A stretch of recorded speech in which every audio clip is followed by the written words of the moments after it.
Yeah, hi all, I'm Prabhat. I'm a PhD student working with Marlos and Martha. And today I'm going to be talking about an issue that our value-based deep reinforcement learning algorithms face, which is overestimation. So I want to just start this talk, I guess, by giving a little bit of history on DeepRL. So DeepRL sort of started really in December of 2013, when DeepMind introduced this deep Q learning algorithm, also called DQN, which was the first system that was really able to combine what at the time were recent advances in deep learning to train RL agents to be able to play a diverse set of games directly from pixel inputs. And this was a super exciting result at the time. And about a month later, this led to their acquisition by Google. After this, the DQN algorithm was then published in Nature, and then the whole community was very excited about the prospects for DeepRL. And, you know, there's a reason these games are very fun, and it's because as humans, we really like to crank up these scores. And as researchers, you know, we're really no exception. And now we had like traction on these games, and sort of what would follow DQN is this gold rush where we had you know, a number of algorithms come out to try and really crank up this performance on these games. And so I have here a timeline of different papers on DeepRL being released. All these papers improved performance on these Atari games. And so we can also think of this timeline also as, you know, a list of performance improvements. And so we can see a few months after DQN was released, you have this algorithm Double DQN, and then about 2 months later, you have prioritized replay, and then 2 days later, you have dueling DQN, and then about a year and a half later, you have distributional DQN, followed a couple months later by the Rainbow algorithm. So in this sort of 3-year, 2-year period, you had a ton of advances come one after another. But really since 2018, a lot of this gold has been, you know, mined. The excitement has sort of slowed down, and most DeepRL practitioners really use algorithms that were introduced before 2018. And so this gives us the opportunity to, you know, go back, revisit things, and maybe better understand them now that this sort of frantic gold rush phase has sort of calmed down. And maybe we can come up with some algorithmic improvements based on insights that we get from these algorithms. So in particular, this talk is going to take a step back from that fast-paced DeepRL research, and we're going to go back to the beginning of DeepRL and study these first two algorithms, which are DQN and Double DQN. So I'll talk more on this later, but Double DQN is an algorithm that was designed to mitigate what's called overestimation. And so that's the context that we revisit these algorithms in.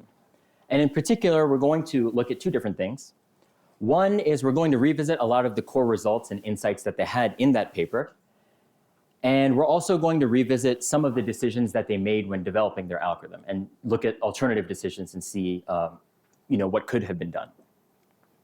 And I'll warn you ahead of time that this talk isn't going to like come up with some cool algorithm that cranks up performance. But that said, I think there's a lot of interesting observations and insights when we go back that I hope to share. Okay, so for a brief outline, we first are going to start by giving an overview on reinforcement learning. I'll then talk about Q learning and some of our basic algorithms and how they overestimate and some solutions that have been proposed. And then we'll go into DeepRL and look at the DeepRL adaptations of these algorithms that we introduced in the second part. And then finally, we'll look at our experiments and see if we can find new insights on overestimation. So just as a reminder, and for those who maybe aren't familiar with RL, in RL, we have an agent interacting with the environment in a series of time steps. So at each time step, the agent is going to observe a state, it's going to take an action, and then it's going to receive some scalar reward, and then transition to another state. And this process is going to repeat. And ultimately, the agent's goal is to learn a decision-making rule for all states so that it can decide what actions to take so that it can obtain as much reward over time. So this decision-making rule is formalized by the notion of what's called a policy, where it specifies, given a state, what probability you're going to take an action. And what the agent wants to do is it wants to maximize this expectation. So it wants to maximize the expected discounted return, or the sum of future rewards, where you discount future rewards relative to current rewards. And the agent's goal is then to learn the optimal policy, or a policy that maximizes its expected discounted return. So one approach to learning the optimal policy is value-based reinforcement learning. So in value-based reinforcement learning, we're trying to learn the optimal policy by learning what's called an optimal value function. And one type of value function is called the state action value function, and it's denoted by this lowercase q pi. And what this lowercase q pi tells us is, for a given state action pair, how much return you're expected to get if you take this action and then, for all subsequent decisions, follow policy pi.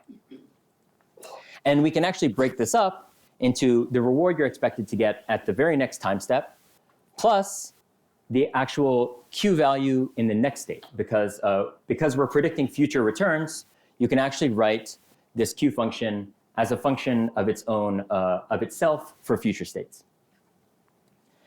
And what value-based methods try to do is try to learn how much reward the agent can get if it makes the best decisions in all the states.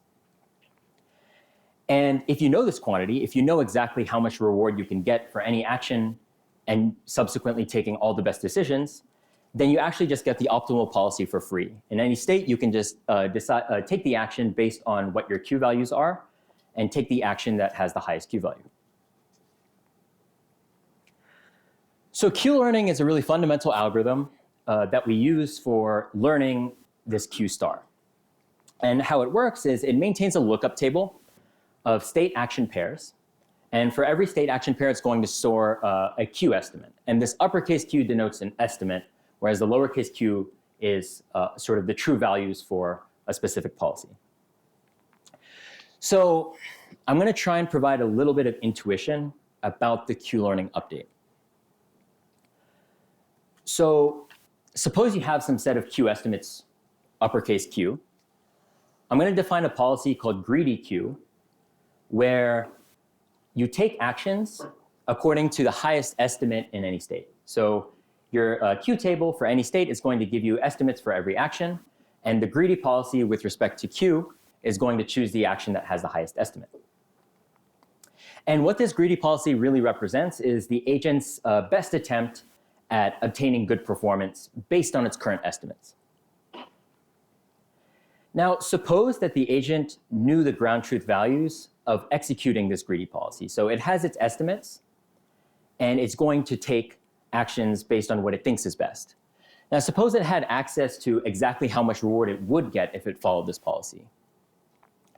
Well then, given some transition, so if you take an action A in state S, you observe some reward and transition to some next state, you can actually guarantee that your agent can do as well or better than your greedy policy if you choose the action that has the highest value according to this true greedy, the true Q values under your greedy policy. And so this leads us to the Q-learning update rule. So what we would like to do, given some transition, is that we want to move our estimated Q value, QSA, to be closer to the maximum valued action according to the true value of executing our greedy policy. Now the problem is we don't actually have access to this lowercase q because, as I said, this is a ground truth quantity. So instead, we have to use our existing estimates, uppercase q, to estimate this q greedy, or little q sub greedy. So this leads us to the Q-learning update rule, where we have our prediction, QSA, and this is the estimate. And we're trying to move this estimate to be closer to the reward that we just received, plus the highest estimated action value in the next state. Okay, so given this update rule, what does it mean to overestimate? So as I said in this previous slide, with this QSA, we would like to move it to be closer to this reward plus the best action, or the maximum valued action, according to the true values of the greedy policy in the next state. We don't have access to that, so we instead use this second line. Now, we have this comparison here where on the left side we have what Q-learning actually does, which is use that target based on its own estimates versus what we would like to use, which is the true Q values according to the greedy policy. And if we remove the reward and the gamma, we get this. And then ultimately what it comes down to is overestimation is when your predicted Q value estimates exceed the actual return you can get by executing a greedy policy with respect to those very Q estimates. Now, Q-learning suffers from overestimation, and this has been shown multiple times in the literature. And I'm going to try and provide some intuition as to why. So I've told you what overestimation means, and I've also told you that Q-learning has overestimation, but why is this the case? So the reason is due to something called the maximization bias, and I'll try and demonstrate this with an example. So suppose I roll 1,000 fair dice, and I'm going to roll each die n times, and then we're going to take the max across each of these estimates. So for every die, we roll it n times, we get some empirical unbiased estimate of that die, and then we take the maximum across all of these 1,000 estimates. So if I rolled each die 10 times, and okay, sorry, backing up, I should say the expected value of each die is 3.5, right? You have values between 1 and 6. 6 plus 1 divided by 3 is 3.5. So let's say we ran this experiment. We took all 1,000 dice, rolled each one 10 times, got empirical estimates for each, and took the max across all of them. Does anyone have a guess as to what the maximum value we would see? Anything's fine. Not that one. That's not fine. 5. Yeah, so 5 is pretty close, like around 5.1. Okay, how about if we ran each one 100 times? So we have a lot more samples per die. We would expect it to be a lot, each estimate to be a lot closer to the true value of 3.5. Any guesses across all 1,000 dice what we might get? 4.5? 4.5, so it's about 4. It's about 4. And that's actually pretty shocking to me because we're running it 100 times, but I guess we do have 1,000 dice. And the point here is that both values, 5.1 and 4, are both much larger than 3.5, which is the true expected value. So what's happening here, right? Why is this the case? So for each of these dice, we're rolling them some number of times and we're getting some estimate. And because they're estimates, they're going to be noisy. So some of these estimates will be underestimates, some of them will be overestimates and be higher than the mean. But when we take the max across all the estimates, you're going to get a value typically that's greater than the actual expected value. So just to clarify, so that max is 5.1, that's like you ran this experiment and that's what you got? Yes, I didn't actually run like the whole, compute the whole distribution, but I ran it a couple times and I saw 5.1. Yeah, So, but I mean, there's like a tiny probability that you will see 7, right? Or 6, sorry. sure, yeah, there is a tiny probability. So you mean that is empirical max? Yes, this is like empirical what I ran, not even like computing the order statistics or anything. Oh, yeah, Jacob. What's the relationship here between like the number of dice and the number of times you roll each dice? How does that affect this? Yeah, so the more dice you have, the more likely you have like noise, right? If you have 1,000 dice and you take the max across them, all you need is one of them to be really noisy. Yeah. And so the more dice you have, the more likely you are to overestimate. And the more runs you have, the less likely you are to overestimate, right? So if you ran each one like 1,000,000 times, probably you wouldn't overestimate that much. But still in expectation, you'll be over 3.5 by some marginal amount. Sure. But like in this case, you have 10 times more dice than the number of rolls with your dice. Have you looked at other? No, I haven't. Yeah.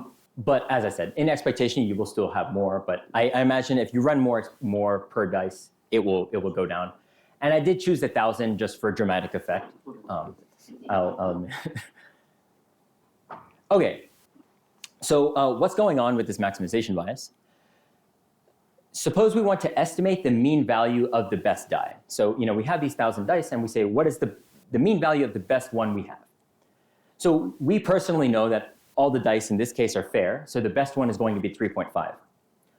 So what's really going on is what I just mentioned, right? Which is when you take the maximum of a bunch of noisy estimates, and you then take that maximum and use it as an estimate of the max, this is going to be positively biased. So hopefully this gets a little more clear soon.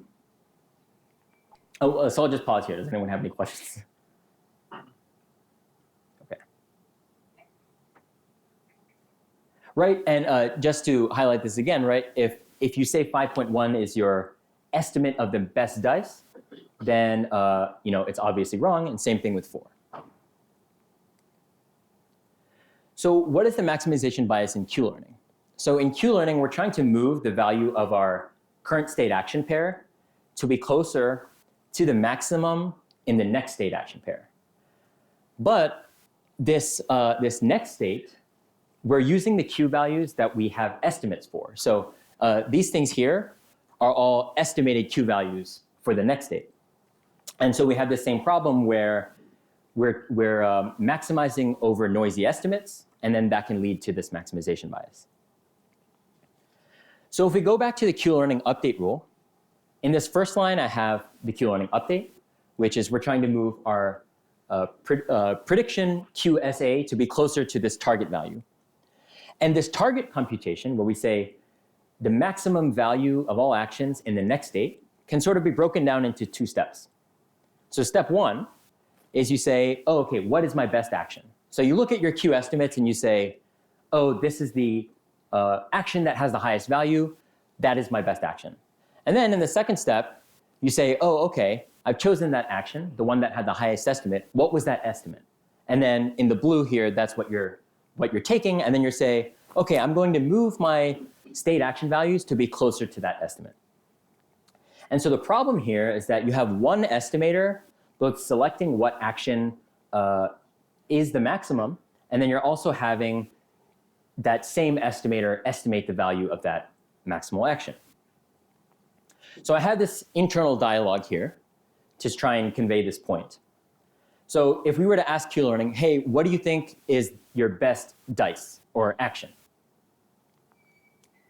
Q-learning would say, oh, okay, dice number 300, because it got the highest empirical mean. I ran it a bunch of times, and it had the highest mean, so dice number 300 is my best die.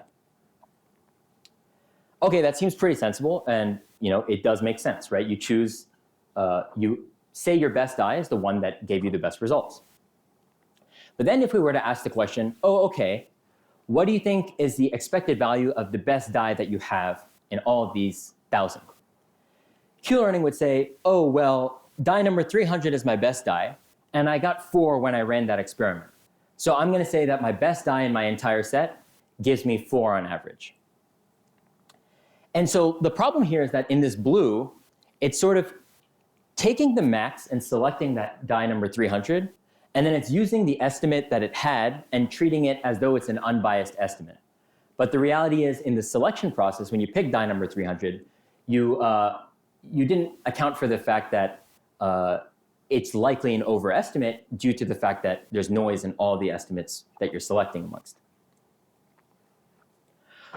Okay, so what would be a more sensible strategy? So you select the best die using the same dice experiment, and you say, okay, I'm going to roll them all a bunch of times, get some values. Okay, dice number 1,000 is my best die.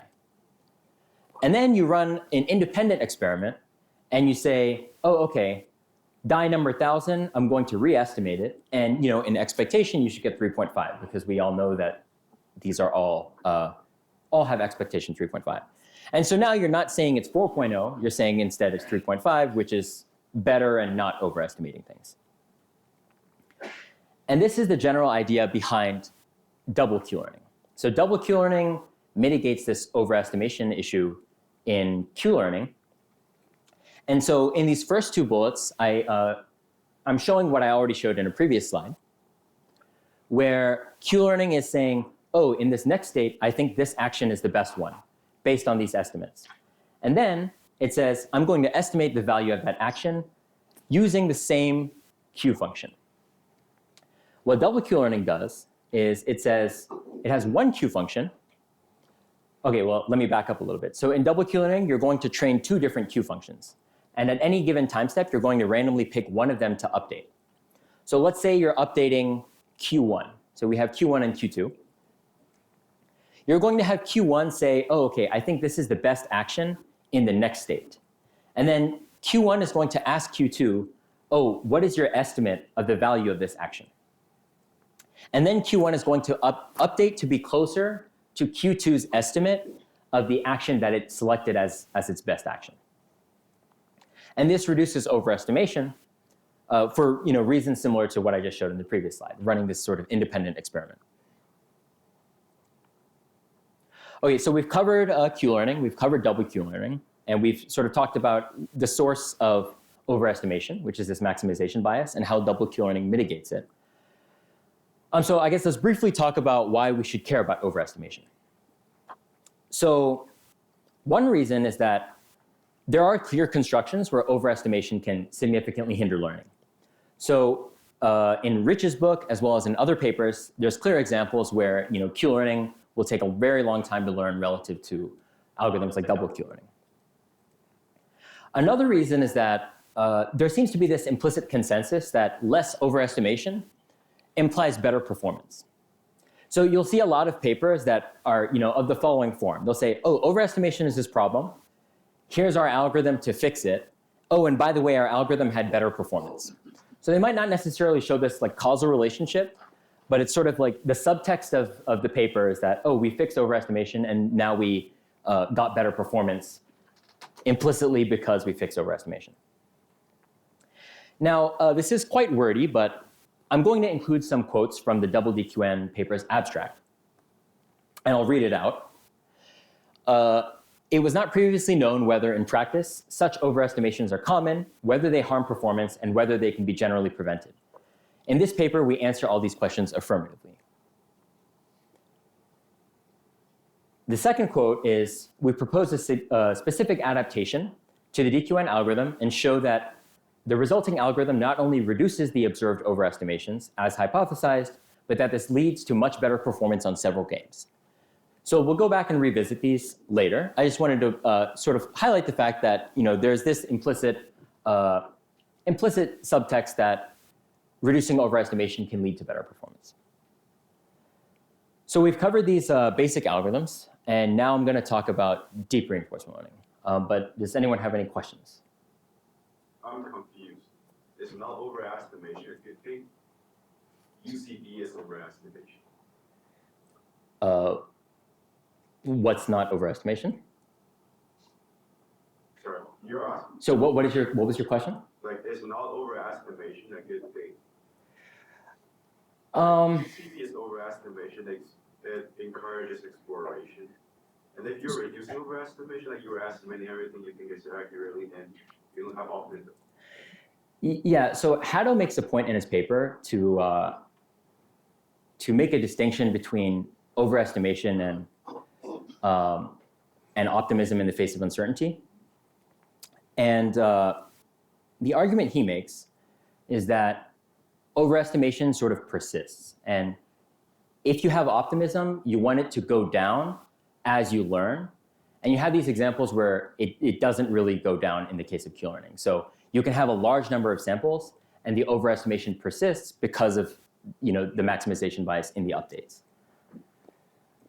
But I'm not going to say I think you could get lucky, and there's probably situations where overestimation does work out. But there is the distinction between optimism and overestimation. But it's a fair question. Could you speak about why overestimation needs this special attention as opposed to just our estimates are not getting better faster, like sample efficiency? So I do think that's honestly an open question. I think it's also environment dependent. To me, the reason overestimation deserves attention is because it's a biased estimate and it's wrong. And so I think there's going to be scenarios where this is problematic and maybe other scenarios where it's not problematic. So I'm going to say at the very least, I think it's an object worth studying. And yeah, I guess I'll keep it at that. Or like, what about underestimation? Like, what about overestimation is particularly harmful for like DQN, for example? So when you overestimate, it can make it much more difficult to explore, especially if you're using like epsilon greedy policies. So if you have like, if you're overestimating one option, and then you have to learn that there's some other better option, you have to unlearn your overestimate, or somehow learn this other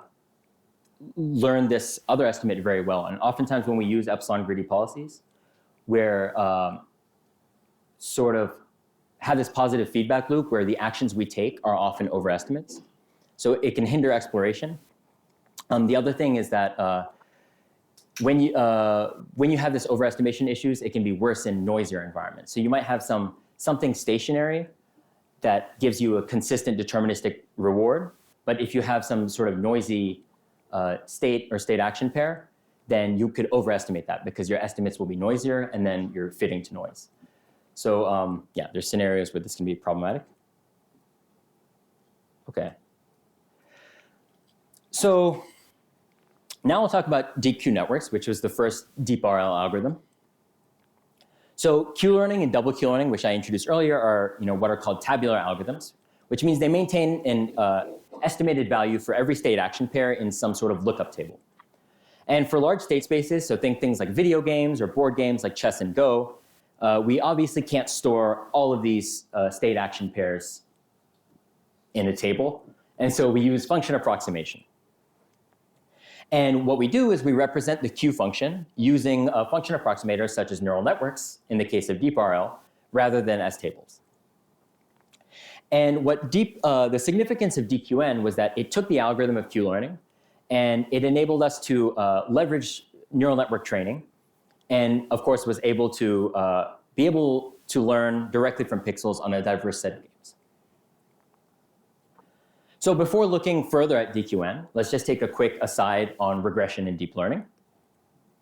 So in regression in deep neural networks, you have some stationary data set of examples and targets, so XY pairs. And your neural network, theta, is going to make predictions based on your input X and its parameters theta.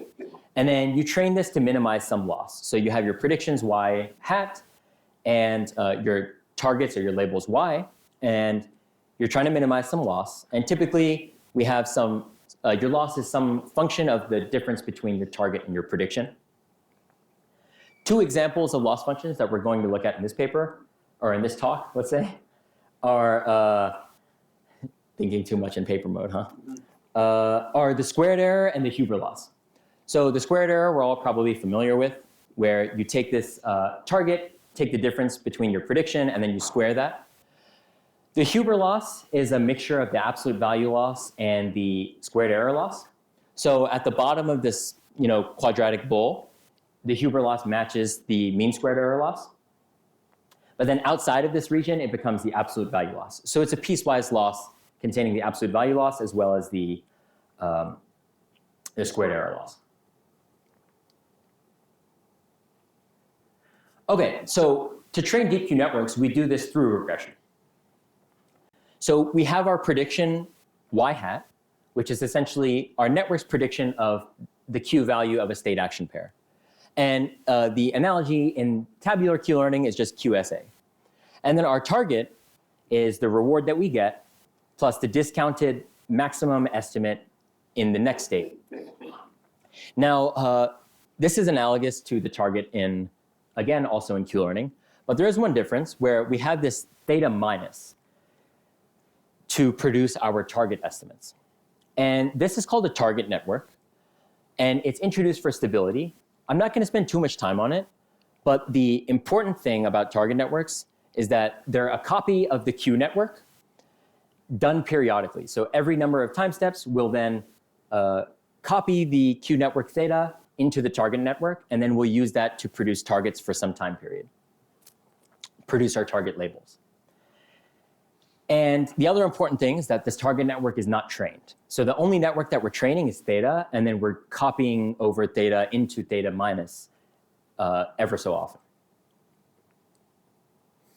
Okay, so that was deep Q-learning. Now, like its counterpart Q-learning, DQN also suffers from overestimation. But, we saw that double Q-learning can mitigate overestimation in the tabular setting. So we can also try to extend double Q-learning into the deep RL setting. So what we can do is we can maintain two Q networks, theta 1 and theta 2, update one network at a time at each time step. So suppose we're updating network number 1, theta 1.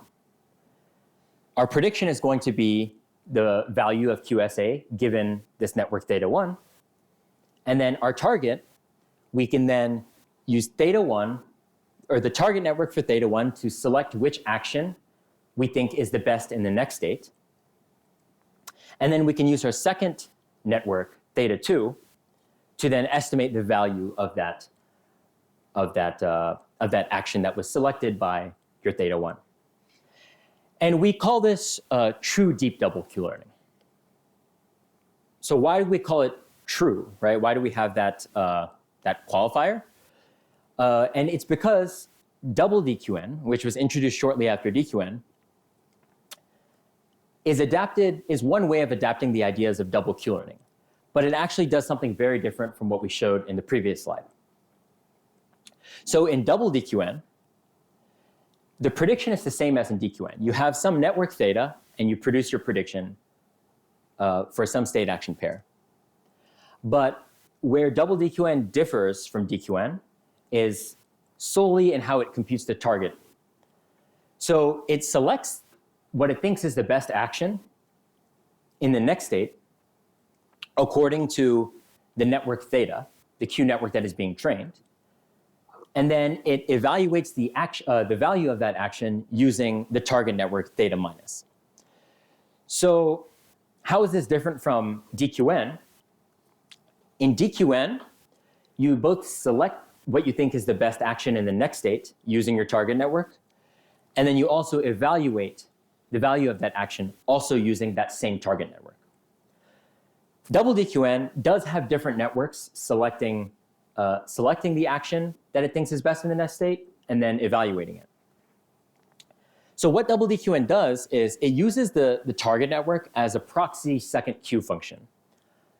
Whereas in double Q-learning, you actually train two separate Q functions. And so the key differences between double DQN and true deep double Q-learning is that in double DQN, you're only training one network, not two. And the other thing is that what you're using as your second network, which is your target network, may be very correlated to your Q network because it's actually just a recent copy and it's not trained from independent samples. Okay, so now we'll move on to the experiments. Does anyone have any questions so far? Is the reason we do this because it's a sample efficiency? So it's not entirely clear. They don't actually, when you say this, you mean double DQN? Yeah, they train only one network and then copy it after something. Is the reason they do this in not train two networks sample efficiency? So they don't actually say this in their paper, and that's one of the reasons why we are going to look at it today. What they state in their paper is this makes, this is a minimal adaptation, a minimal modification of DQN that makes sense. And one thing I should say is with this paper, they showed a bunch of reduced overestimation, and they also showed big gains in performance. And so this was sort of the way it's been done for years, but they didn't actually mention a comparison with the sort of variant that we mentioned in the previous slide. So yeah, I don't have a satisfying answer, but that's part of what we try and do in this talk is to provide an answer to that question. So the way this double DQN thing is implemented, it seems like it has more of an effect of having sort of a trust region, like you don't let your new targets go very far from the old targets, maybe more so than the overestimation effect. Do you think that might be the reason that this works instead of the overestimation thing? I honestly don't know. They do show that it reduces overestimation and they show improvements in performance, but as we'll see later on, it's not entirely clear to what extent reducing overestimation improves performance. And I don't really have an opinion on the trust region thing. Yeah, Roshan? Just to clarify this algorithm, so theta minus is still a copy of theta even with this algorithm. Yes, so we still do this copying in the exact same way. And only theta gets updated with this algorithm. Right, so actually right after one of these target network copies, it will look very much like DQN because the networks are actually the same. But then slowly as you start to update your Q network, it'll start to deviate a little bit from your target network. Okay. Okay, so just as a reminder of what we're trying to do in this paper, we're trying to revisit these first two algorithms, DQN and Double DQN. And as I said before, Double DQN was designed for overestimation. So we're going to be looking at a lot of the same things that they did when they wrote this paper. So our experimental methodology is as follows. So we're going to evaluate in the arcade learning environment, which is an environment that allows RL agents to interface with Atari games. And we do this because in both the DQN and the Double DQN papers, they evaluate in Atari environments. And specifically, we take 6 environments that are studied in papers on overestimation, mostly from the Double DQN paper. And we train the agents, as is typical, for 50 million time steps. Every 250,000 time steps, we're going to evaluate the agents, and we're going to compute both the scores and how much they overestimate. And for every algorithm and environment, we're going to have 5 seeds. And to allow us to observe the behavior better, we're not going to show error bars. We're just going to plot all the individual curves. So how do we measure overestimation?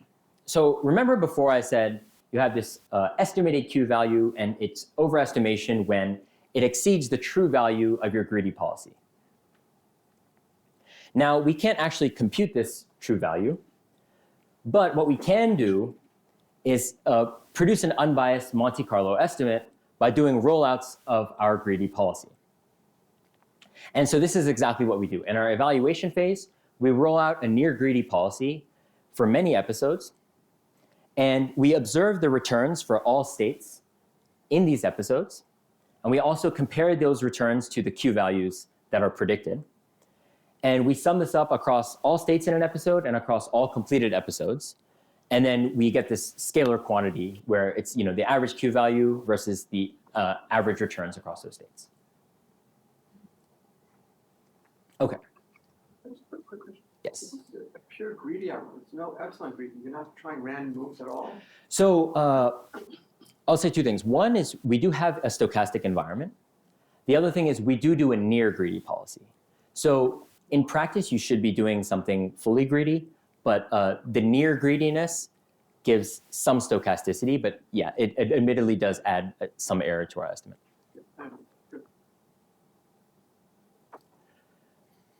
Okay, so to set the stage for our first set of experiments, all these 2015 papers use the RMS prop optimizer with the Huber loss function.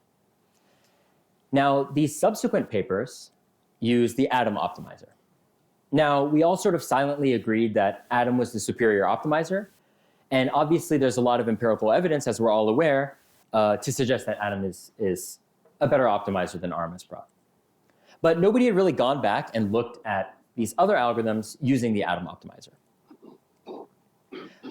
But that soon changed in 2021 when folks out of Montreal, they showed that a version of DQN that uses Adam and the mean squared error outperforms DQN using RMS prop and the Huber loss. So they tested the sort of cross product of RMS prop and Adam with the Huber loss and the mean squared error loss. And they found that specifically, the combination of Adam and the mean squared error yielded the best performance. And then there was also other work that showed that DQN with Adam and the mean squared error performs similar to distributional DQN. So just to put this back in this timeline performance figure that we have, in this red, we see that DQN with atom and the mean squared error performs on par with distributional DQN. And I've sort of grayed out these advances upon DQN just to emphasize that we can equip DQN with this sort of new implementation based on atom and the mean squared error and get quite competitive performance to all these advances. Now, that's not to say that these advances are no longer beneficial, but they haven't been revisited. And so for our investigations, we revisit the results of double DQN with these new insights on the better version of DQN based on atom and the mean squared error. So the first question we ask is, does DQN with RMS prop and the Huber loss, how does that compare to DQN with atom and the mean squared error loss in terms of overestimation? So here we have, so I'm just going to, before plotting anything, in the dark blue, we're going to have the atom-based DQN. In green, we're going to have the RMS prop-based DQN. On the x-axis, we have the number of training steps. On the y-axis, we plot overestimations. We use the same hyperparameters other than the differing optimizer hyperparameters. And what we plot is the overestimations computed during these periodic evaluations. And just to remind everyone, we plot all the individual curves. So the light curves are going to be the individual runs, and the more solid curve is going to be the mean across the individual runs. Okay, so just using asterisks as our prototypical example, we see that, okay, DQN, and I should remind everyone that this is not a performance curve. So with overestimation, we want it to be closer to 0, not higher up. So we see that in green, DQN with RMS prop has much more overestimation, and really here at the top it diverges. So I had to actually clip the values. Whereas the atom-based implementation, it gets pretty consistently less overestimation. And we sort of see this general trend across most of the runs. So DQN with atom and the mean squared error is usually fairly stable. In Wizard of War, we do see like this one random run that is really bad. But across most of these curves, we see, okay, the atom-based DQN is much more stable and has a lot less overestimation than the RMS prop implementation. Sounds like if you do no training, you get the least overestimate. Why stop there? What am I missing? Sorry, say that again? It's 0 at 0 steps. It doesn't mean you got no overestimate, you got perfect. Well, why stop at the 0 steps? What are you comparing? Was overestimating with respect to true the best answer? No, so what we compare is the predicted Q values to how well you perform if you do the greedy policy with respect to those Q values. Which might be terrible. Which might be terrible, yes. So at 0, you're correctly estimating a terrible system. Yes, that's correct. And as you move on and you get better at performance, you're more terrible in your estimate. Okay, so what we see here is that the atom-based DQN, and I'm just going to say atom-based DQN because I don't want to say the loss function and the optimizer too much, but the atom-based DQN exhibits reduced overestimation. So now the question is, does double DQN now, if we equip it with atom and the mean squared error, does that still reduce overestimation? So originally we saw with RMS prop, that was what they wrote their original paper on, that they saw a lot of overestimation reduction. And now we see atom stabilizes things. Can we still get an overestimation reduction? So here we have the same curve, but the blue is going to be the atom-based DQN. And in red, we have double DQN using atom and the mean squared error. And we do see that, yes, double DQN still reduces overestimation even when we move over to this new optimizer setting. And we see the same result across most of the environments, or all of the environments. Okay. So double DQN still reduces overestimation, but does it still boost performance? So I have this figure from the original paper where they say like, oh, look, DQN, and admittedly, they choose this as a worst case example because these are two environments where DQN overestimates really badly. So they say, oh, DQN overestimates a lot more than double DQN. And when we use double DQN, we get great performance. This is what they say in the paper. But, okay, for one, DQN is actually pretty similar in performance until it diverges. And the other thing is that we also saw that the atom-based implementation actually performs quite well. It surpasses several different deep RL algorithms. So it is a fair question as to whether we still get a performance boost. So I'm not going to look at each curve individually, but broadly what we have here is pretty interesting. In red we have double DQN, and again in blue we have the atom-based DQN. And despite the fact that double DQN reduces overestimation, we don't really see this translate into performance, at least on this set of environments. So, oh, yes. Just a quick question. So when you were measuring the overestimation in the previous experiments, that was like with a policy that is being trained, right? That's not with a frozen policy. Well, during the evaluation phase, it's frozen. So it's during training, but paused and then frozen. Okay. Yes.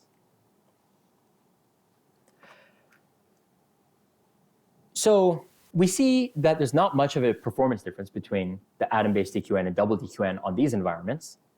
So just revisiting the quotes from the original paper, I've sort of bolded these points where they say whether they harm performance and show that this can, all these questions are answered affirmatively. So the idea that overestimation does harm performance. Now, admittedly, I'm taking these quotes somewhat out of context, but the point is, okay, at the very least, what can we say when revisiting these results is that, okay, there's some instances where overestimating more doesn't harm performance, as we can see.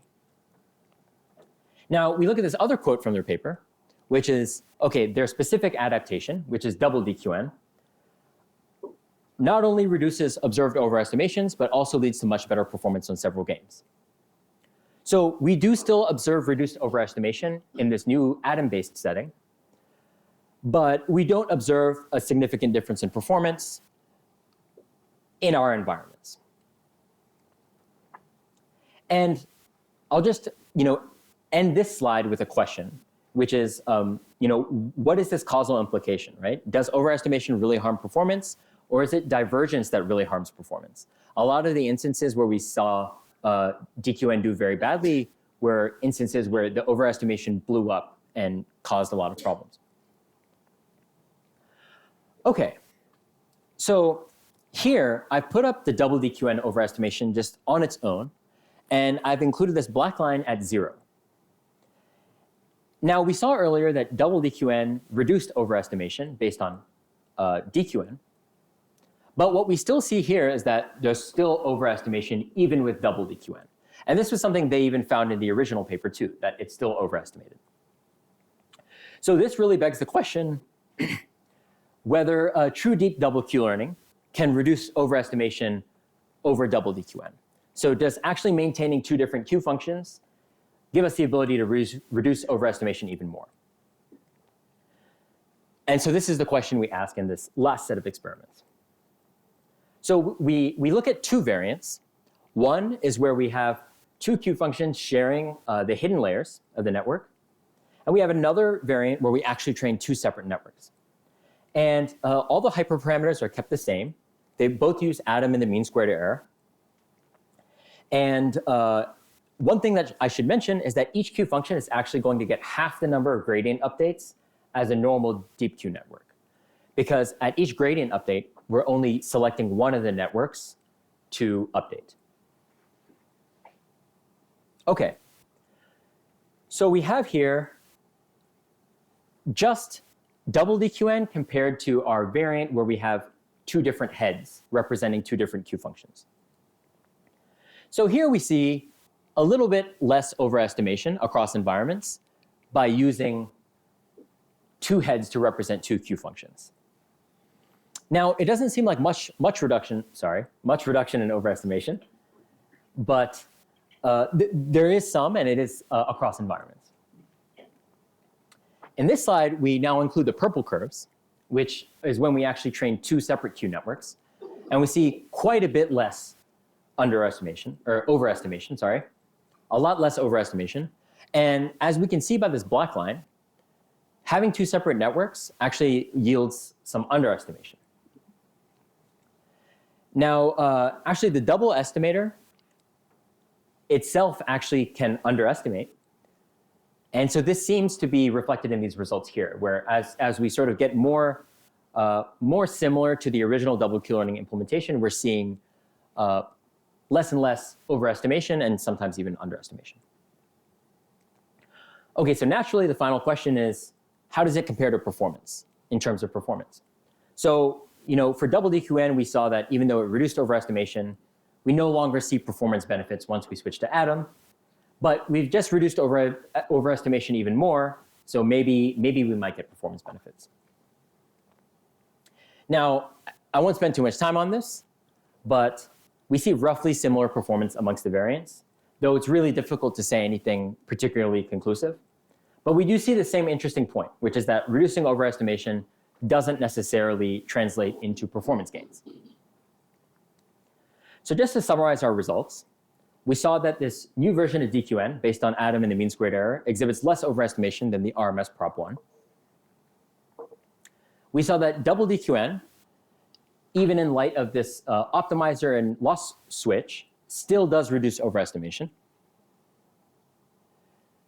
We looked at alternative ways of implementing the double Q-learning algorithm in the deep RL setting, and we found that maintaining two Q functions reduces overestimation over double DQN.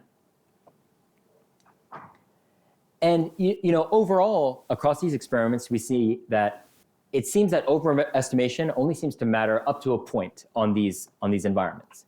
So really, once we switch from RMS Prop to Atom, we see a performance gain, and then after that, even when we reduce overestimation, we didn't see much changes in performance.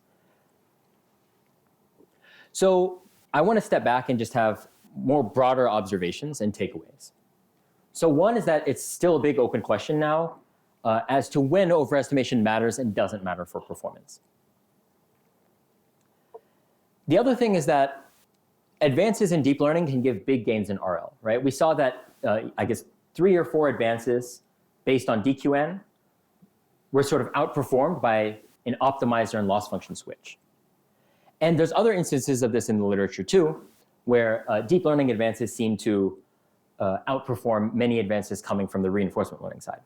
And so what this tells us is that maybe we should be looking more at the deep learning literature to try and see how we can improve our own algorithms. And then the last thing is that revisiting algorithms can be insightful. So, some things that we consider essential, some things that we say are features of algorithms, they may become bells and whistles down the line. And these one-liner TLDRs, including ones from this own talk, can be open to interpretation or open to being questioned later as we learn more. And so our understanding can always, of what's going on can always improve. And I think it's been many years since double DQN came out, and a lot of people didn't question the way that double DQN was implemented. So what we looked at in this talk was very natural, looking at 2 different networks. But to our knowledge, nobody actually looked at what happens if you do it that way. But I'm sure this crossed many people's minds as they read this paper. And my guess is that we probably all just assumed that DeepMind, with its large amount of resources, must have tried it. It's too many extra parameters, and so it mustn't be good. And so, this last bullet point, I say, do not assume that what was not written in papers must have been tried and must be bad. And so, yeah, with that, I'll end my talk, and I'm happy to take questions. That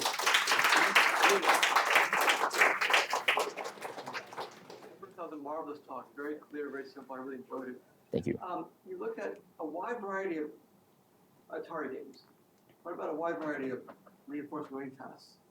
I know games are nice because you can do billions of examples, but is there anything specific to games that makes this particularly easier, particularly difficult, or relevant? No, I agree with you. I think we should look at a wider diversity of tasks. One thing I think actually is that in these Atari games, the way the games are designed is very increase the score type of thing. So they're very conducive to getting some reward and then improving on that axis. And so I actually think that's one of the reasons why overestimation isn't as problematic in these games, because it's like, oh, if you can like score more points, if you can kill enemies, then just kill more enemies. And it doesn't matter if you overestimate. So I totally agree with you that we should be checking more. I think the reason we chose Atari is because that was the evaluation platform that they used. But yeah, we should be testing other environments and different kinds of tasks other than just games. Okay, Fernando, then you. Yeah. Have you tried other algorithms that might not suffer from overestimation, like expected SARSA? No.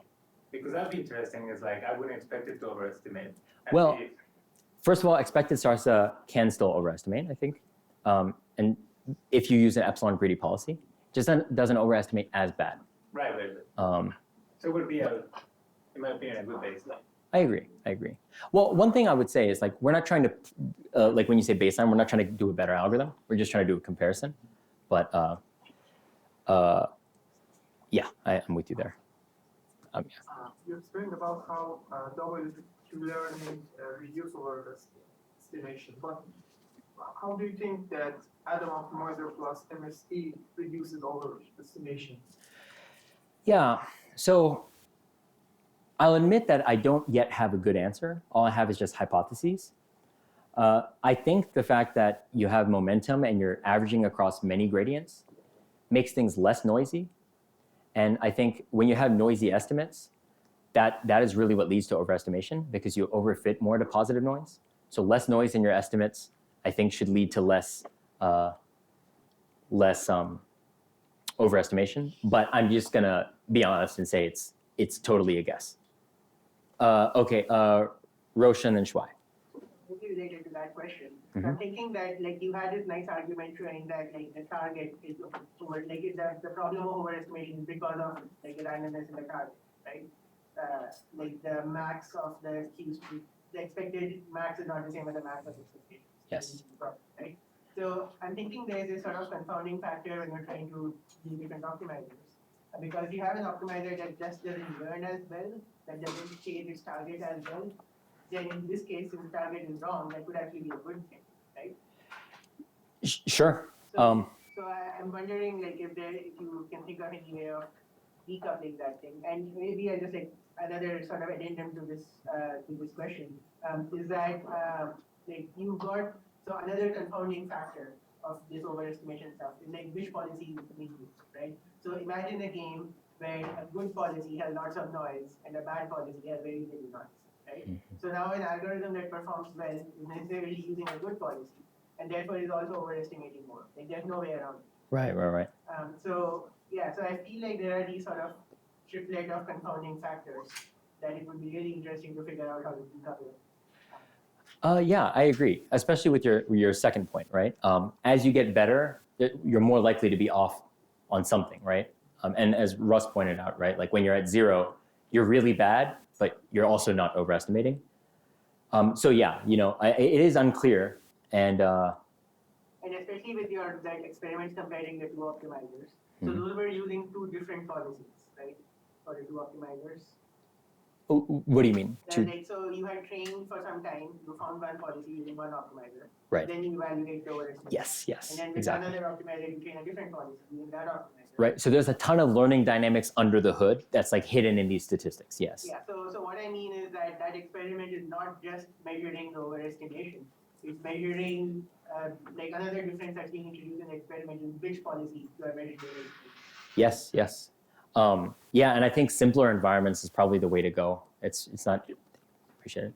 It's not easy to understand sort of without, especially when you're sampling random mini batches, you're updating your policy. There's stochasticity in the environment. I agree. Yeah, Shwai. I'm just asking, like, are the experiments you're doing these environments they require exploration upon? Do they? Like in Richard's book, that example, I can modify it by a little bit, and immediately Q learning surpasses double QA. We did experiments, so like I'm just curious. Just that environment specifically, it doesn't require too much exploration. Sure. So there is like a specific list of like hard exploration environments in Atari. So I don't want to give you the wrong answer and say that they do or don't need a lot of exploration. From my understanding is that in these games, I do think Sequest is a little bit sparse, requiring some exploration, but Space Invaders is pretty dense. Zaxxon, I think, is pretty dense. You're like moving the spaceship and shooting things. So I don't think exploration is that big of a problem, but I would have to double check this list, to be honest.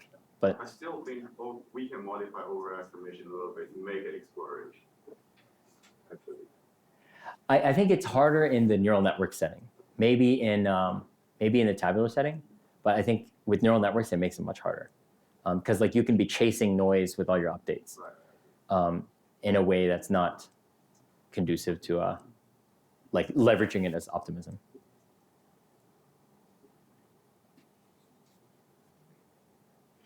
Yes.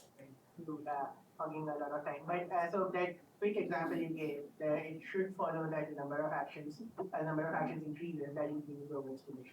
Right? Yes. Whereas in Atari games, like all of them have the same number of actions.